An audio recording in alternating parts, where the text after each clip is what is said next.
ओम अग्नेय सुप्ताराय अस्मान विश्वानि देव वयुनानि विद्वान यो धस्म जुहुराण मेनो भोयष्ठान्ते नमः उक्तिम विदेम।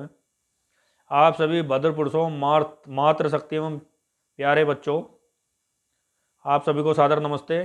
मैं हूं महकार सिंह जिज्ञासु और आज हम चर्चा करेंगे एक श्लोक या मंत्र के विषय में जिसने समाज में बहुत सारी भ्रांतियां जिन्होंने उत्पन्न कर दी है। हमारे यहाँ एक श्लोक है, गुरुर ब्रह्मा गुरुर विष्णु गुरुर देवो महेश्वरा गुरुर साक्षात परब्रह्म तस्मै श्री गुरुवे नमः। इस श्लोक का, इस मंत्र का कुछ लोगों ने बहुत फायदा इससे उठाया है और उन्होंने ईश्वर की जगह, परमपिता परमात्मा की जगह इस मंत्र को प्रमाण रख करके अपने आप को स्थापित कर लिया और हजारों करोड़ों रुपए की संपत्ति उन्होंने जो है इकट्ठा की, मात्र इस मंत्र का सहारा लेकर के कि शास्त्रों में लिखा हुआ है कि गुरु ब्रह्मा है, गुरु विष्णु है, गुरु परम ब्रह्म है और गुरु ही है पूरे संसार का करता रहता। तो इस मंत्र के, इस श्लोक के भावार्थ को हमें एक बार ठीक से समझ लेना चाहिए। इसका मतलब क्या है, इसका अर्थ क्या है।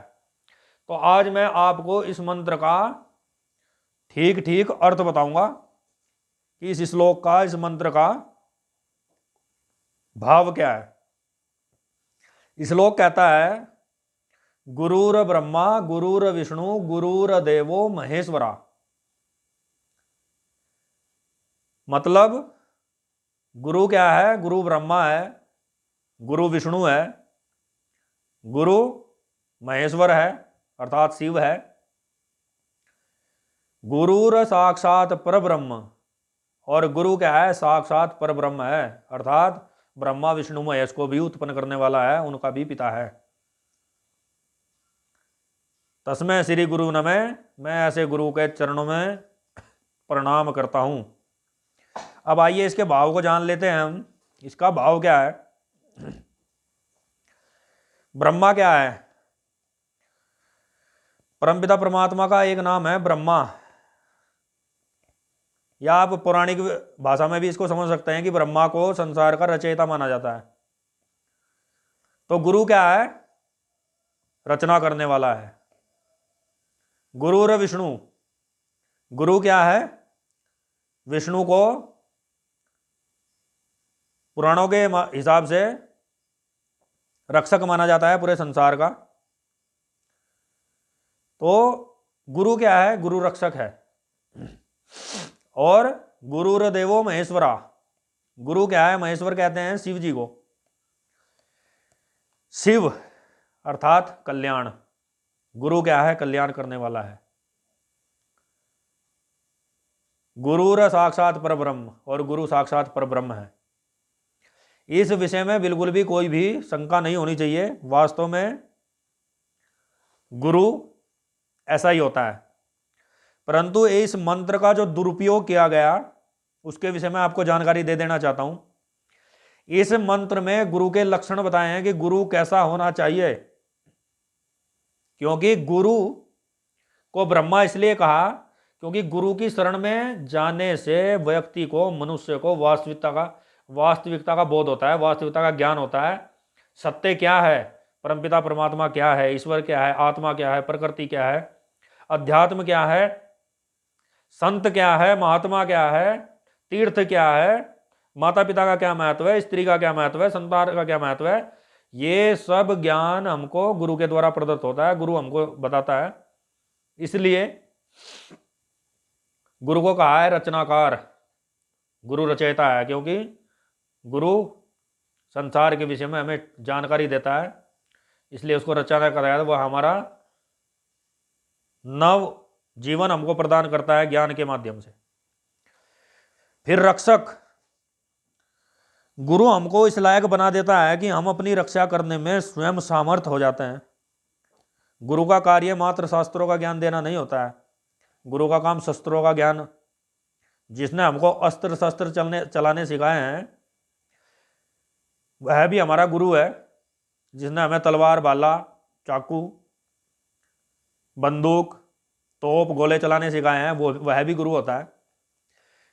तो रक्षक इसलिए कहते हैं कि गुरु के द्वारा अस्त्र शस्त्रों का ज्ञान जो हमें होता है वह हमें हमारी रक्षा करता है। उनकी विद्या यदि कहीं शास्त्रार्थ हो रहा हो तो हम ज्ञान के माध्यम से अपने आप को सुरक्षित कर लेते हैं, और कहीं लड़ाई झगड़ा हो रहा है तो हमें गुरु ने जो अस्त्र शस्त्रों का ज्ञान दिया है, हमारे गुरु ने जो सिखाया है, उसके द्वारा हम अपनी रक्षा कर सकते हैं। तीसरा, शिव, महेश्वर। शिव का अर्थ होता है कल्याण। गुरु हमें ऐसे तत्व बताते हैं, ऐसे गूढ़ ज्ञान बताता है जिससे हम अपना तो कल्याण कर सकते हैं, साथ साथ में समाज का कल्याण भी कर सकते हैं, संसार का कल्याण हम कर सकते हैं। इसलिए गुरु को शिव की संज्ञा दी गई है। फिर गुरु को परब्रह्म इसलिए कहा है कि जब हमने सर्व विद्या गुरु हमको दे दी, गुरु ने, उसने हमें ईश्वर का ठीक ठीक बोध करा दिया, उनके गुण क्रम स्वभाव के विषय में हमें जानकारी दी, उसके बाद हमें किसी गुरु की आवश्यकता नहीं पड़ती है। जीवन में मनुष्य के अनेक गुरु होते हैं। कक्षा 5 तक कोई और होता है, 8वीं में कोई होता है, 10वीं में कोई होता है, ग्रेजुएशन में कोई होता है, इंटर में कोई होता है। गुरु वक्त के साथ साथ बदलते रहते हैं। जिसने उंगली पकड़कर चलना सिखाया है, भोजन करना सिखाया है, वो मनुष्य का सर्वप्रथम गुरु है। जिस पिता ने उसे उत्पन्न किया है, सही मार्ग दिखाया, वो पिता उसका सर्वप्रथम गुरु है। ईश्वर परमपिता परमात्मा उसका सर्वप्रथम गुरु है, जिसके माध्यम से वो संसार में आया है। जिसने मोटरसाइकिल चलानी सिखाई वो भी गुरु, जिसने साइकिल चलानी सिखाई वो भी गुरु, जिसने शास्त्रों का ज्ञान दिया वो भी गुरु, जिसने अन्य विषयों का ज्ञान दिया वो भी गुरु। सब गुरु हैं। तो इस श्लोक का भाव यह है कि यदि गुरु इतना योग्य है कि वो तुम्हें नवजीवन दे सकता है, नवजीवन का अर्थ है ज्ञान, मैं क्या हूं, आत्मा क्या है, परमात्मा क्या है, अगर इस विषय का ज्ञान अगर उसने दिया है तो वो गुरु है, पूजनीय है, आदरणीय है। परंतु जो व्यक्ति स्वयं की रक्षा नहीं कर सकता, जिसे स्वयं शास्त्रों का ज्ञान नहीं है, जिसे स्वयं धर्म की परिभाषा नहीं पता, जिसे स्वयं ईश्वर के वास्तविक स्वरूप का नहीं पता, जिसे प्रकृति के विषय में कुछ नहीं पता, जिसे आत्मा क्या है, मैं क्या हूं, कहां से आया हूं, मेरे जीवन का उद्देश्य क्या है, परमपिता परमात्मा ने मुझे संसार में क्यों भेजा है, इन विषयों का ज्ञान जिसको स्वयं नहीं है, तो वह दूसरे का कल्याण क्या करेगा, वो दूसरे की रक्षा क्या करेगा, वो दूसरे का मार्गदर्शन क्या करेगा, यदि उसको स्वयं ही इन विषयों का ज्ञान नहीं है। तो गुरु का अर्थ यह नहीं है कि अगर कोई सोने की गद्दी पे बैठा है, उसने दुपट्टा बांध रखा है और वो बैठा है, उसके पास पैसा है, उसके लाखों फॉलोअर हैं, अनुयायी है, तो वो गुरु हो गया। वो गुरु नहीं है।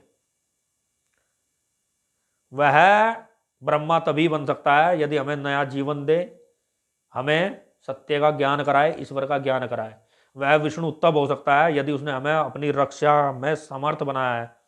वह शिव तब हो सकता है यदि उसने हमें अपना और दूसरों का कल्याण करने की विद्या उसने अगर हमें सिखाई है।